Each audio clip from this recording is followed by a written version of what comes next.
Introducing NASM One, NASM's ultimate membership program.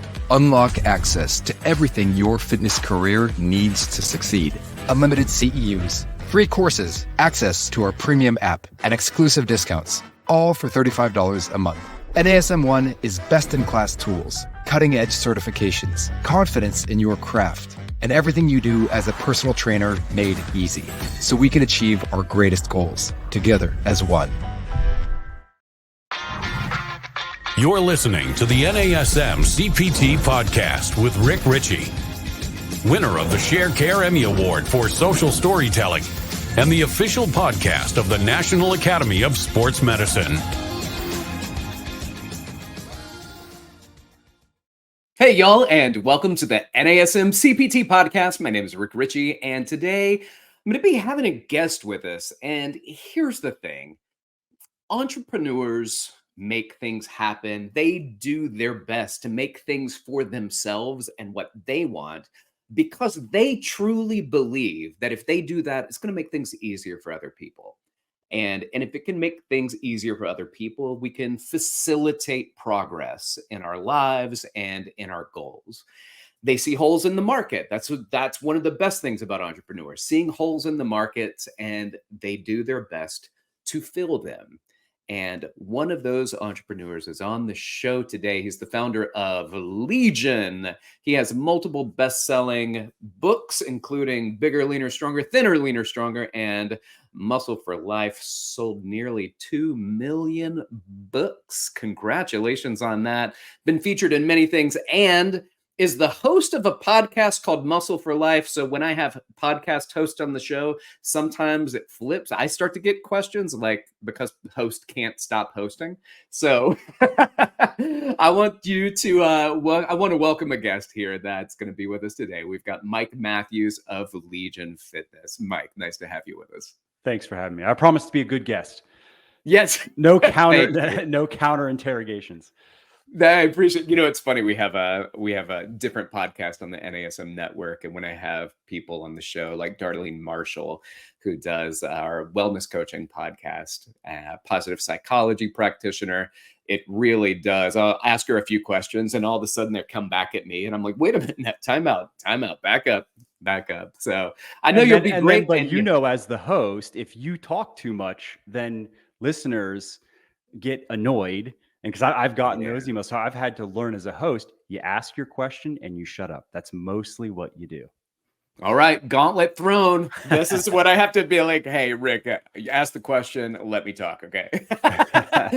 All right, Mike, well, this will be your opportunity to talk because I guess when you are asking the questions and you unleash and let people go, I'm going to do that with you right now. I'm going to let you unleash because I want you to tell our audience a little bit about you, your background, and then move into that lead in that I pushed out there, which was the initial point of dipping your toe into entrepreneurship and what that has now turned into.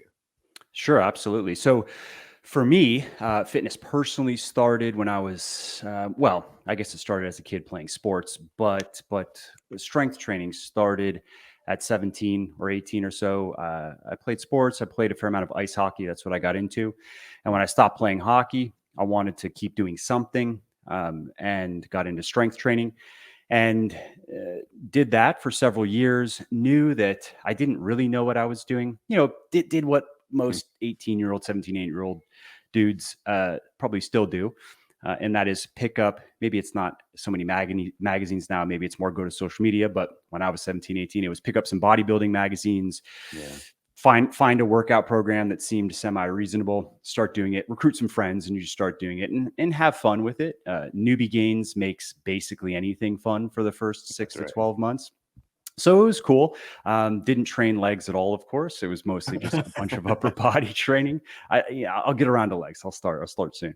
And made decent progress for the first year or so. Again, mostly just because of Newbie Gains. And from there, progress slowed down, but I had come to enjoy working out, enjoy the routine. And so I stuck with it, but I didn't really educate myself much beyond checking the magazines every couple of months and just trying new things. And I guess because part of it was partly a social activity I would do with friends. And so I was not so concerned with maximizing results per se. It was just kind of something fun that we did. And I was seeing some gains. And so that was enough motivation to keep doing it. But then you fast forward 6 or 7 years, and from let's just say year 2 to 7, I had made some progress. But to just put numbers to it, 7 years of weightlifting, I probably gained no more than 25 pounds of muscle, 20 to 25 pounds, which is not bad if we go from starting to plus 25 pounds of muscle. However, that's not very good for 7 years of consistent work.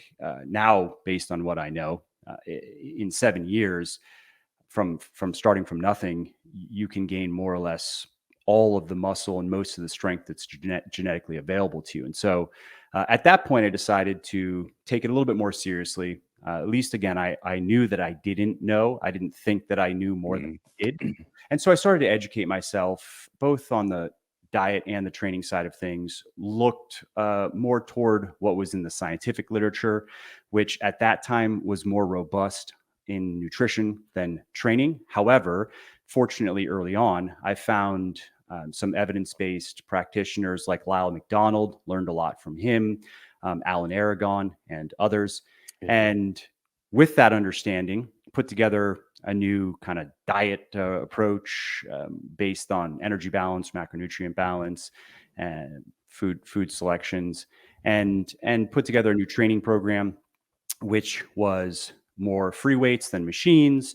It was a bit heavier weights, and it was centered around progressive overload.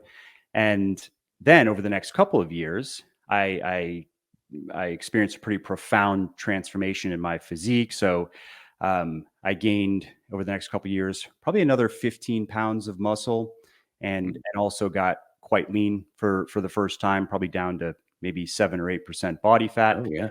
And so I felt like I had a method here that I could teach. And at the time, somebody I was working out with, he was joking that I should just take my shirt off. I should go on YouTube, he said, and take my shirt off and sell things. That's what I should do.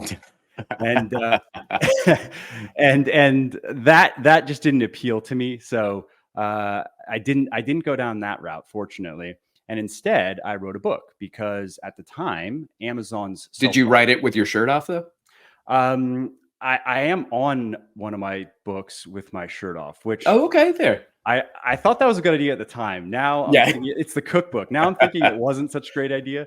But I don't know, maybe it's helped. I know it's probably helped and hurt, because I've gotten many emails over the years, mostly from women who have said they wanted to buy the cookbook, but they didn't feel comfortable having a cookbook with a shirtless guy in their kitchen, which I understand. It makes people question why they really got the book. I think that's what they didn't want, that projection. Correct. So I probably could have thought a little bit more about that. But anyway, so I heard about Amazon's self-publishing platform, and it was getting a lot of press because at the time there was a guy named John Locke, pen name, of course, and he was the first guy on Amazon's self-publishing platform to sell 1 million books. That was his claim to fame, and so they were using that as a publicity caper to promote their self-publishing platform.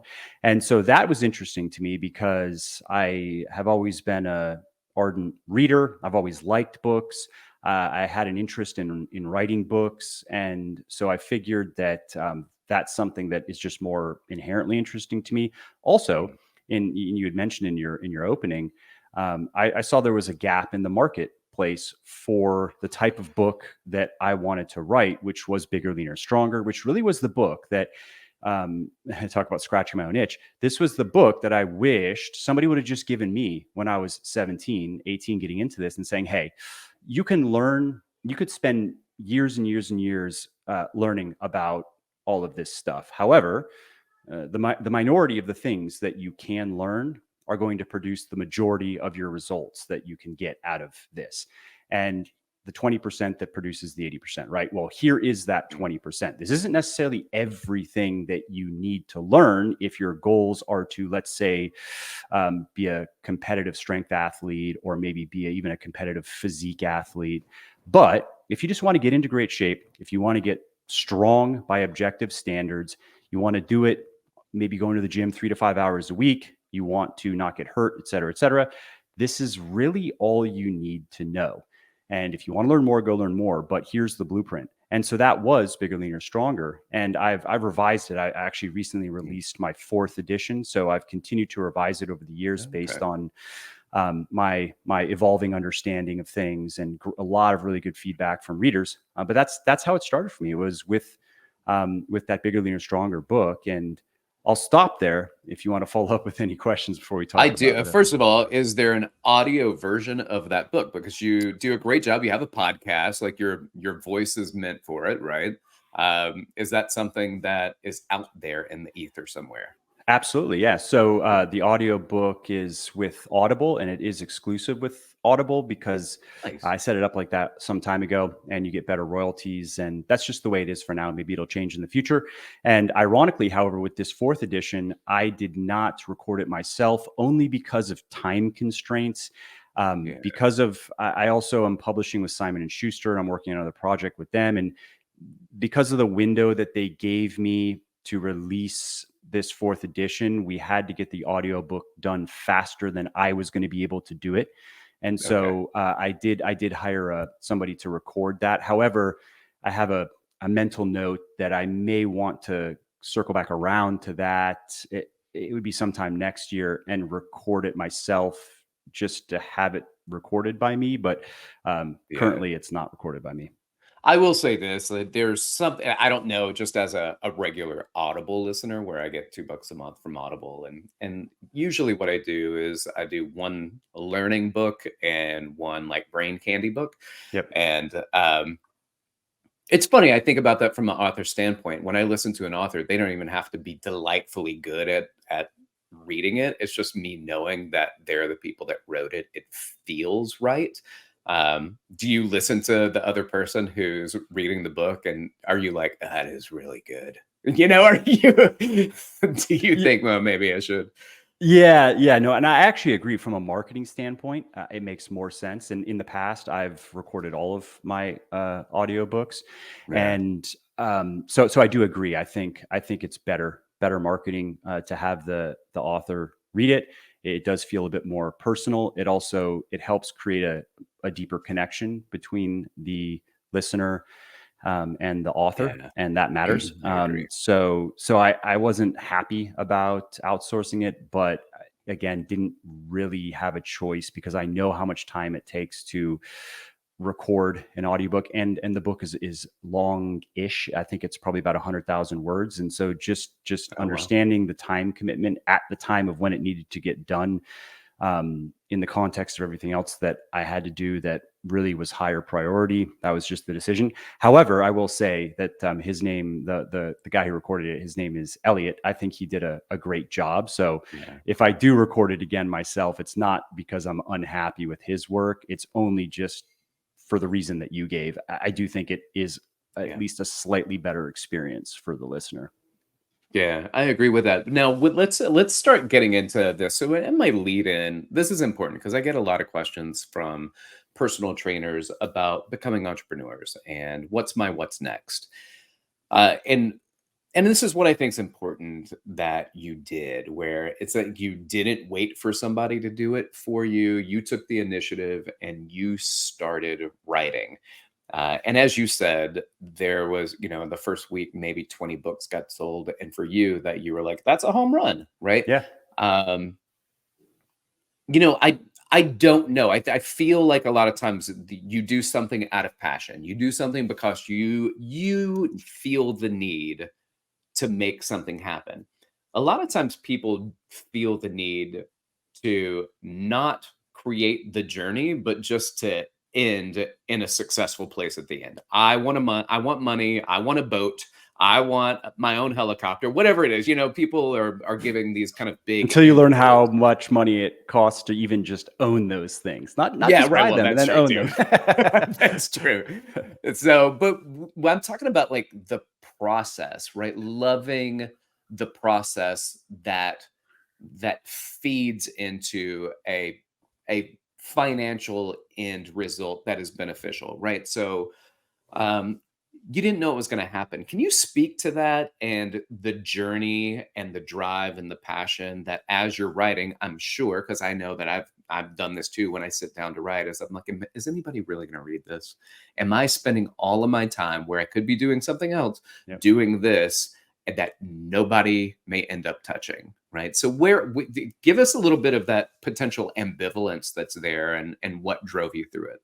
Yeah, absolutely. So, for me, in the beginning, again, it started with a book, which is an unusual place to start. Often, it would start with building a readership elsewhere, and then Mm, writing the book. Maybe start with blogging, for example. I mean, social media is bigger now than it was then, so you could think of that as micro blogging maybe, and building a following, getting your ideas out there into the marketplace, so to speak, and getting feedback quickly before you put a lot of time into something to find out that it has completely missed the mark, which is how I approach my content creation now. I'm more methodical about it now than I was early on, but that is partly because I'm stretched thinner now than I was back then, between work and family and social obligations. And so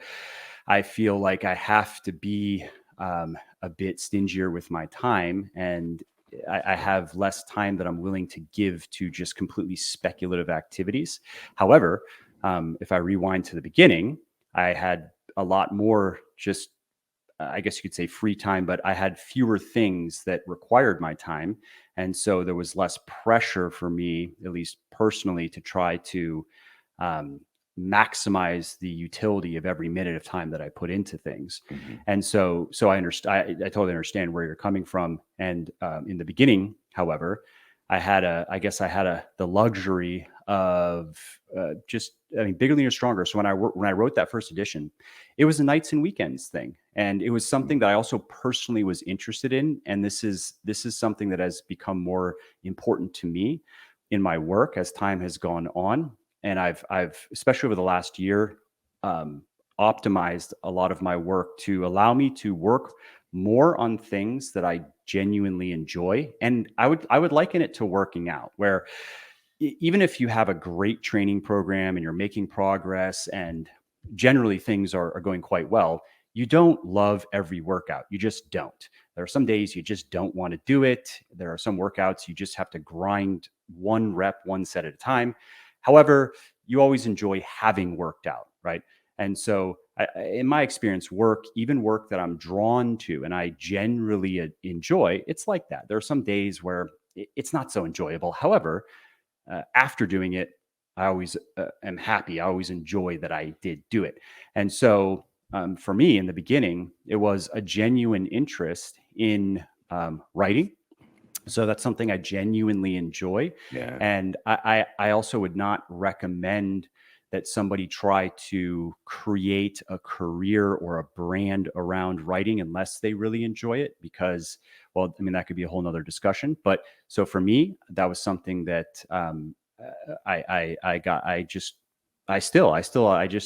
get, it's the creativity. There's something about creative work that Yeah. just makes me feel good. I just like it. I don't know. I can't really explain it.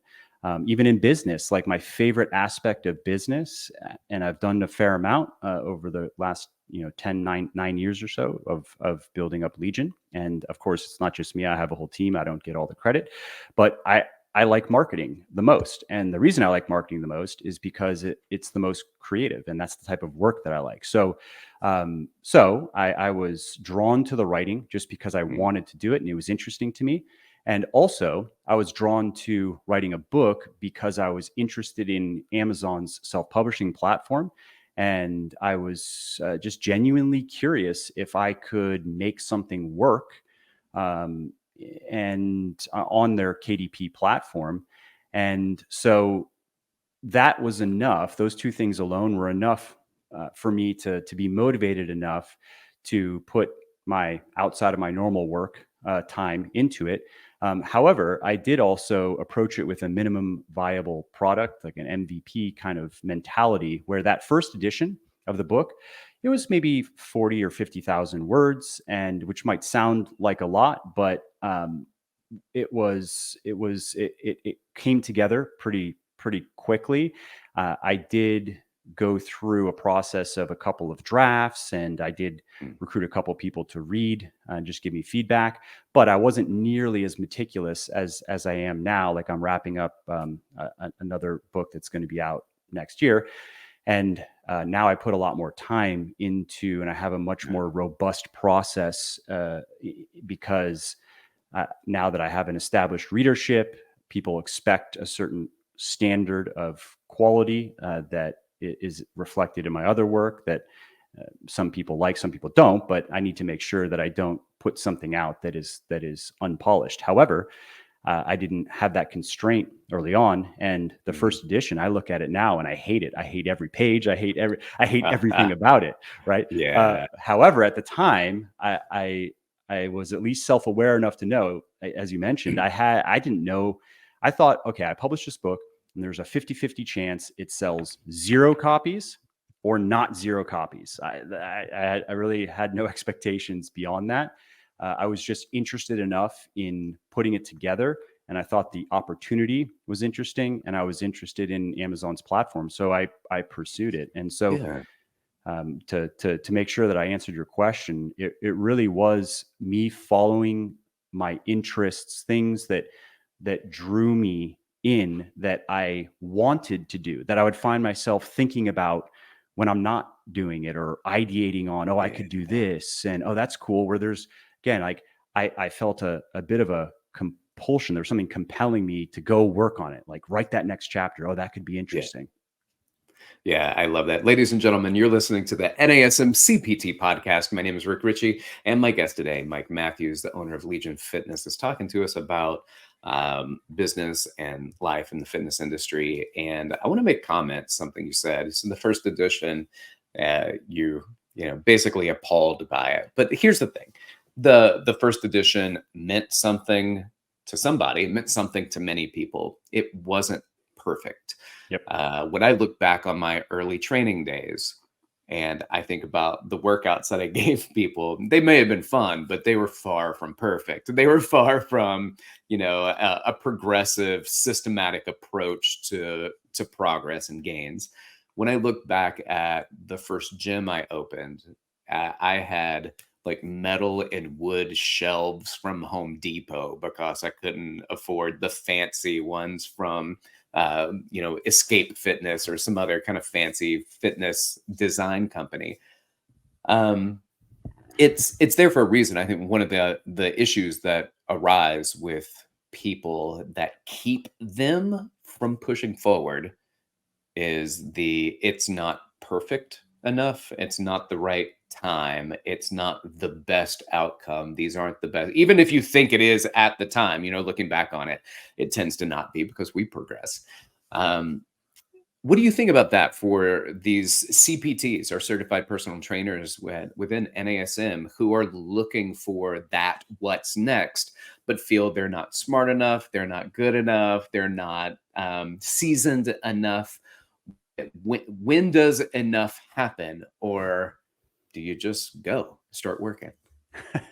Yeah, it's a great question, and it speaks to something we probably all deal with, really experts in any field deal with, and that is imposter syndrome and self-doubt. And Sure. I think that, and this is how I've always thought about it, is I understand the root of the concern, because objectively it can be true that somebody does not know enough to pursue a career yet. For example, if somebody has done let's just speak with CPTs. Let's say they've not taken a single high quality, well-sourced, evidence-based course, like a lot of the material that NASM offers. And let's say they've browsed around on social media and they've picked up things from various people on social media, and that's the extent of their education, and they're concerned that maybe they don't know enough. I understand that concern. I would say it's even appropriate. Me personally, I wouldn't start training people if that's the extent of my understanding, because I would know that people are trusting me with their health. They're trusting me with their fitness goals, which there are emotional components and psychological components and so forth. And so how I've always approached it is be willing to put in the work to reach a level of understanding that is, let's say, commensurate with the job that I'm trying to do for people. And so in the case of, let's say, training, and I'm going to include diet in this as well, nutrition coaching and training coaching, there are many different types of customers out there who are looking to do very specific things, who are looking to, let's use a jobs to be done mindset, which is a marketing theory that I really like, or a marketing framework. And the concept is that people don't buy products and services just to buy products and services, or just because of functional components and things that those products and services can do. More specifically, they buy products and services to fulfill certain jobs that they want to have done in their life, or they want to do. And the job is, they want to make progress of a certain kind in a certain area of their life under certain circumstances. They want to overcome problems. They want to eliminate frustrations. They want to make progress toward goals and aspirations. And so in the world of fitness, there are many different types of people that cluster around jobs.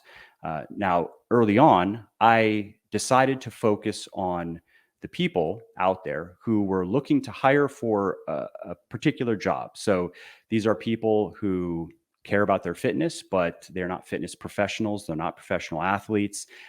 They don't have 10 plus hours a week to give to their fitness. They have a few hours a week, and they understand that they are not going to achieve the physique or the level of performance that a high level athlete would expect to achieve, or a physique competitor would expect to achieve. They're just looking to get into great shape and stay that way without getting hurt. And so that's a specific job that people are looking to hire for. And what does that mean? Okay, so to deliver on that job, you have to know how to set up people's diets so they can reliably lose fat. There's usually fat loss in it, so they can reliably lose fat, so they can gain muscle, so they can improve various aspects of their health, and so they can do it eating foods that they enjoy. It needs to be a lifestyle, not a crash diet or not a short-term solution. And then on the training side of things, you need to show them how to gain, to put very specific numbers to it. In men, it's probably on average 20 to 25 pounds of muscle. And in women, it's probably 10 to 15 pounds of muscle in the right places on their body. And if they can do that and get their body fat percentage down to, in men, it's usually somewhere between 10 and 15%. In women, it's something between 20 and 25%. They are thrilled. That's the job. They want to get there, and then they want to stay there. And so for that job, and I'm, again, just walking through my own process. I mean, this was early on when I kind of went through this for myself. I would say that I just said, okay, so what do I need to know to be able to reliably deliver on that, to do that job for people? And that also means to avoid complications, to avoid injury, to avoid the negative things that would also be a part of that job. And so I had mentioned actually early on when I started to look into kind of the evidence-based fitness community, which is now much larger and more easily accessible than it was back then. But fortunately, I found my way to a handful of people whose work resonated with me. I saw results in my own training. I started working with other people, started with just friends and family who saw changes in my physique and were asking, like, what are you doing? And so I would just invite them to come work out with me. I would explain the diet side of things. I'd run them through the training program. And so I saw this was repeatable. There was a scientific element to this evidence-based fitness. If you followed these principles, you reliably got results. And so once I honestly felt that I knew enough to do this job well, and that there weren't any major gaps in my understanding, and I was able to field the vast majority of the questions that people had, that's when I felt comfortable writing Bigger, Leaner, Stronger and putting myself out there as an expert. Now, where I was not comfortable, for example, is working with professional athletes. I've turned away a number of professional athletes over the years, only because I honestly didn't feel comfortable with delivering the job that they needed, which was very different than the job that I've been doing for 10, 11 plus years now. Mm-hmm. And I also, especially with professional athletes, that's their livelihood.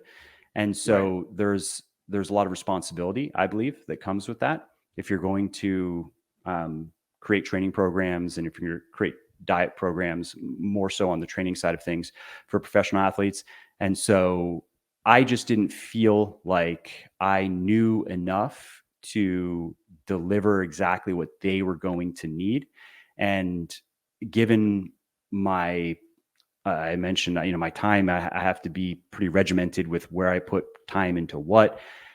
It wasn't feasible for me to put things on hold and study in an area that which is more related to peak athletic performance rather than physique and body composition transformation, which is what I've focused on. And so I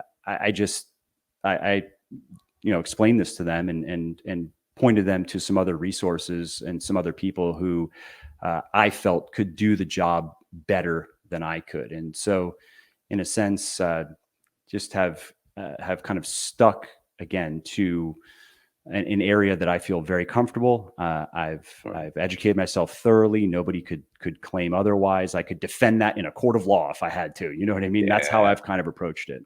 That's a good approach. I got to be honest. Now, when you start going from creating these coaching and working with people and focusing on body composition and then writing a book about it, but then it's blossomed, right? There's a lot more. So when did it go from the book to the business owner? When did the supplement platform come about, and what was it about the supplements that you were like, I would like to get it? Because when you talk about holes in the market, there aren't a lot of holes in the supplement market. In fact, it is overwhelmingly saturated. So where do you elbow in a little space and be like, guys, let me have a seat at this table? So from that to the coaching, because I know on the website, Legion Athletics has coaching on the website as well. Like what bubbled up and led to these things where you go into supplement production and then into coaching and created this kind of very thorough business that you have? Great question. So it started Bigger, Leaner, Stronger, and that book I think in the first, I think it was the first week. I think it was the first month it sold 20 copies. But again, I was like, hey, so it's not zero. So I'm already winning. And then by the end of the first year, it was selling several thousand copies a month. And it had started on that kind of exponential growth curve, was getting good word of mouth. And I put an email I still have my email address in the book to today, and I still spend time every day answering people's emails. Nice. And so I was getting more and more emails, people asking good questions, making suggestions. And so I was making notes. I was already thinking with releasing a second edition. And that's, of course, users of your product and service are the best place to get ideas for improving the product and service. And so I started that process. And then I also, though, was getting emails from a lot of women who were reading the book, and they were saying, I like the information in the book. I don't want to be bigger. The leaner and stronger sounds great. What do I need to change? And also bigger, leaner, stronger. I mean, clearly written for men, and there are principles in that book that are universal, but there's material in that book that really is aimed at men. And if I were at the time, I was like, if I had a book for women, I would take that material out and I'd put different material in that's more specific, particularly for women. I also would change the programming a bit. And so that's where I got the idea for the women's book, because it was just happening so much where it was clear that, okay, I need to take this book and I need to adapt it for women. I need to, of course, make all the examples now related to women. I need to take out the male only material. I need to put female only material. I need to change the training to reflect your average woman's body composition and just physique goals versus your average man's, and so forth. And so I followed it up with Thinner, Leaner, Stronger, which I actually liked the title Fitter, Leaner, Stronger more. But because not all women want to be thinner per se, and that you only want to be so thin until it can become a problem, whereas technically you could always be fitter and it would be a good thing. And however, in surveying women who were reaching out to me, some different title ideas, Thinner, Leaner, Stronger just surveyed so much better. Women much preferred Thinner, Leaner, Stronger as a title. So I went with Thinner, Leaner, Stronger. And so I then followed up with a cookbook. And so I kept going with the books because I was enjoying it first and foremost. It was fun to work on. It was nice to see that it was doing something, that it actually was helping people. People were buying the book. People were getting results and emailing me before and after pictures. And so there was already that impetus, and I had that momentum. And so I was just riding it. And then in March of 2013, I launched a website, muscleforlife.com, which was just a glorified blog. And at the time, it was much easier to rank in Google for health and fitness material than it is now. And so I was writing, I want to say I started with 2 or 3 longer form, 2,000 or 3,000 word articles per week. I also had been building an email list from the beginning, using bonus content for my books. And the bonus content was useful stuff, not just like, a quote unquote hidden chapter, which was like a throwaway chapter that wasn't good enough to make it into the book. It was some spreadsheets. Don't let it go to waste. Yeah. I mean, I get it. I know. I'm not against it. But if you're going to make a strong offer, there is some friction if you're asking for somebody's email address. And so I figured I want to make a really strong offer. I want to make sure I understand the quote unquote job that this bonus material could do. And it's not just, here's a little bit more material. You already read a lot of material. No, I want to cater to the people who want to start on the program. So what can I give them? Cool. I can create a year's worth of workouts and put them in spreadsheets put them in an Excel, also put them in a Google sheet so they can just pull up on their phone, make it real easy. I can give them pre-made meal plans that show the principles that they learned. They can also just grab the meal plan and go if they want, or they can modify it based on what they've learned.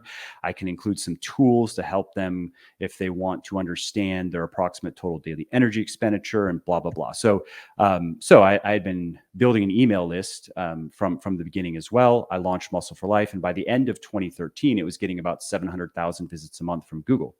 Whoa. And I also was doing some simple email marketing tactics on the website to build that to build that list further.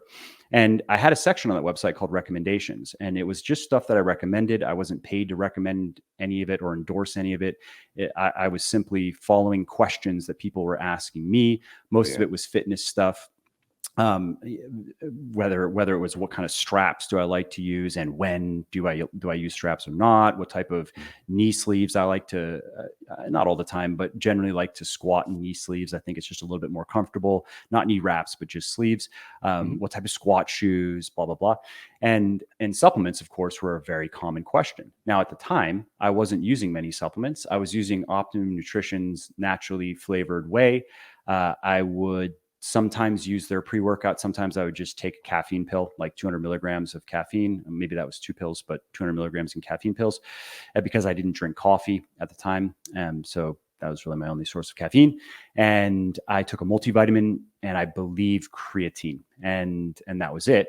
And so I had these products up on the website in this recommendation. It's a pretty section. solid supplement routine, by the way. Yeah. It was just the basics. It was, I mean, it's Yeah. really, even now, I would say, as somebody who owns a supplement company that sells quite a few additional products, I mean, well, you don't need any supplements, period. That's the first thing that people need to know. They are supplementary by definition. Right. You can achieve your health and fitness goals without swallowing a single pill or powder. However, if you have the budget and you have the inclination, there are some supplements that I think are worth considering. And the few ones those are a few well that I think are worth considering. I would put a pre-workout much lower on the list. I would replace that with like a fish oil or some sort of omega-3, for example, before I would bother with a pre-workout. But I might have also been supplementing with an omega-3, actually, now that I say that. Almost certainly was. I think it was Nordic Naturals. That's what I was taking at the time. And so I had this little handful of supplements that I was taking, just the basics, really.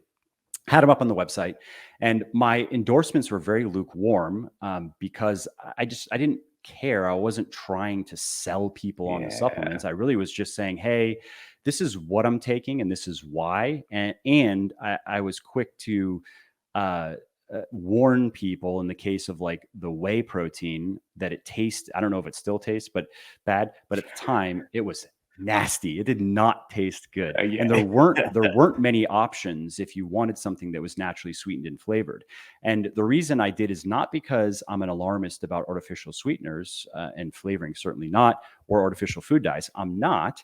However, at the time, and I do believe that the current state of research on the matter would support this position. At the time, it was more speculative, but I was speculating at the time that if somebody who takes more supplements, then maybe they want some sort of amino acid supplement, which I've never sold for reasons we could discuss if you wanted to. But if you're going to take, let's just say 8 to 10 servings of sucralose or ACE or aspartame a day, every day forever, it may not be great for your health, your gut health in particular. And I understand, and I'm not trying to alarm anybody. I'm just saying that there is a growing body of evidence that would support that. And in some people, it seems to be clearly the case. Other people, not so much. So there might be an individual genetic component.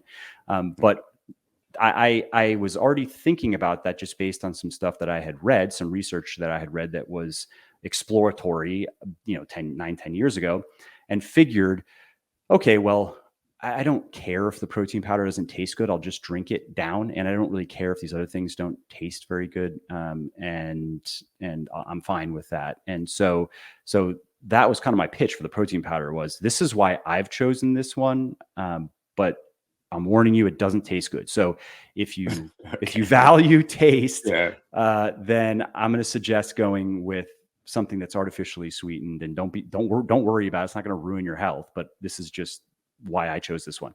Sure. And the pre-workout was kind of the same, where I liked the beta alanine, I liked the citrulline, I liked maybe 1 or 2 other ingredients. The dosing was not great. The citrulline was 4 grams, and it really should be closer to 6 to 8 grams. I think the beta alanine was also closer to 2. It really should be, I might have been 1.5. It really should be like 3, maybe a little bit more than 3. However, I think it's maybe better than nothing. Maybe it's just a placebo, but that's where I'm at on the pre-workout. And so despite really not trying to sell people on the supplements, really just being honest about this is what I'm using and this is where I'm at on it, I was selling a lot of supplements because I was linking out to Amazon and I was participating in their affiliate program, not because it ever made that much money. I was just curious if anybody cared. Like, does anybody buy anything based on my recommendations? And people were buying a lot of things based on my recommendations. And so that was a clear market signal, so to speak, that I could then recommend more things and different things and find and put some more work into this. And It could become an additional source of revenue, and it could also do an important job, so to speak, for people who liked me and liked my work and did care. And so that's really where the concept for Legion, that's how it came about. Because I remember looking around like, okay, I'm going to get serious about searching for supplements. I never took them seriously, but I'm going to get serious about looking for a company that I could really get behind, that is doing it the way that, at least let's say 80% of the way that I would do it, and I would like it to be done. Like, I have a very specific job that I'm looking to hire here for, right? And and it didn't exist. There now are probably a couple I could think of, kind of Legion clones. And I don't say that because I'm bitter. It's just obvious. Like, they came later and even copied formulations and stuff, and it's fine. But those companies didn't exist at the time. So I thought that was interesting. And it was clear to me that I had enough. I think at the time I had maybe 100,000 people on my email lists, and I was getting traffic. I was getting traffic to the website, and I was selling. I don't remember the exact number. It wasn't over $100,000 a month. It was probably $60,000 to $100,000 a month in trackable sales through Amazon's, little program. And that's net for them, or sales for them, not net for me. And so it was clear that I wasn't sure that it could blossom into a successful business per se, but there was no risk in trying. I wasn't going to get stuck with, I think that initial order was $80,000 of stuff. And I wasn't going to get stuck with it. It was going to sell. And then I could see where it went from there.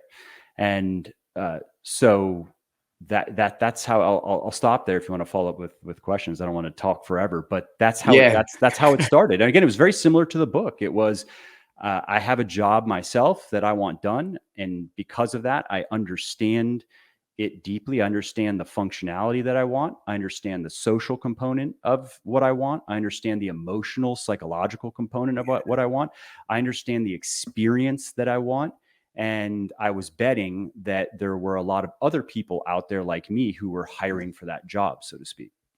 Right. I love that. Ladies and gentlemen, again, this is the NASM CPT Podcast. My name is Richey, and I got a guest with us, Mike Matthews, who's the owner of Legion Fitness. So we're going to take this opportunity, because we've been on the horn for a little while. So as we start to wind this down, I'd like for you to just share, how do they find you? How do they find your supplement company? Is there an opportunity, put you on the spot right here in front of everybody, to potentially create some kind of discount for the listeners that are with us? So, and if you do agree to it, we'll add this post into the show notes, just to let the NASM family, the listeners, that they get an opportunity to go to your site and start checking out some of the stuff that you recommend, but now also produce. So tell us a little more how, direct them to where to go. Yeah, absolutely. So first, let's definitely create, so we can put together some nice little deal discount of some kind, or thank you. Let's do it for sure. And as for where people can find me and my work, I guess my kind of online hub is legionathletics.com. I would love it to be legion.com, but unfortunately that's owned by a huge software company that may be willing to sell it at some point, but for millions of dollars. I don't know if that's worth it at this point. But legionathletics.com is where people can find not just Legion's supplements, but also if you head over to the blog, that has everything that I've written going all the way back to 2013, because what we ended up doing is we ended up merging muscleforlife.com into Legion's website, into Legion's blog, just because after Legion launched, I was then writing for Legion's website. Legion had a blog, and I was writing for Muscle for Life. And there was a point where it just didn't really make sense, given that Muscle for Life is really just kind of a blog. Why don't I merge those together, and then I'll just continue writing at Legion. So people can find, there's probably at this point, a couple million words of material on, I've written on all kinds of stuff over the years. So lots of material there. People can find my podcast on the website or just elsewhere. Muscle for Life is the podcast. I'm on social media. I'm not very active on Instagram at the moment, but I am working with a couple people who are going to help me with just, I have no issue creating the content, but there's all the additional work that goes into running a content schedule and little content machine that I just need some help with time-wise. And so we're putting together the final details on how it's going to work. And then I'll be more active on Instagram, basically. And so I'm also, though, I'm on X as well, where I am a bit more active because I like to use X to kind of test ideas and, going all the way back to something that you mentioned as a content creator. And this would be anybody listening who creates content can relate to what you were saying, where you're working on something. And even if you enjoy working on it, you wonder, is anybody going to read this? Is anybody going to care? Or maybe you have enough of a following where some people are going to read it, but you inevitably have that experience where you work on something and you're like, this is great. I did a really good job on this. And you put it out and it just fizzles. It doesn't really go anywhere. It doesn't get shared around much, doesn't get much engagement. And then there are pieces where you're it's good enough to put out there. You're not impressed yourself. And then it just blows up. And sometimes there doesn't seem to really be any rhyme or reason. And so something that I've been more talking about how I got more methodical in my content creation. I now like to test ideas on social media, test even phrasings of things and track performance. We have a little system that then just helps me. Then when I am going to take something and expand it into an article or expand it into maybe even a chapter in a book, and maybe I'm going to be able to sprinkle in other things that have been tested. It allows me to engineer the engagement to some degree, where at least now I can have a little bit more confidence that people who like me and my work have told me they like this. So I'm going to take that. I'm going to put it on the short list and I'm going to do something with that. And so over on X, I'm Muscle for Life is my handle there. I'm a little bit more active there. Perfect. And I want to say to you, thank you very much for being on the NASM CPT podcast. It's nice just to have you from a couple of different perspectives, but obviously I kind of went a little more about the entrepreneur, but the entrepreneur in you also moves into, this is my fitness story. This is the business. And these are all the businesses that help us, but also just trying to spark interest within the community that says you can do this too, right? So it's a possibility as people who are becoming more seasoned and they're trying to figure out what's next, to unshackle them and let them know that there are other things that are possible. So for that, I want to say thank you. And for those who stuck around to the end, I want to say thank you very much for listening. Like, subscribe, share with your fitness friends and family, and keep inspiring people to fitness. You want to reach out to me, you can do so. Hit me up at rick.richey@nasm.org or on Instagram and Threads at dr.rickrichey. Thank you, everybody, for being here. Love it. Keep doing what you're doing, and we'll catch you on the next one. This has been the NASM CPT Podcast.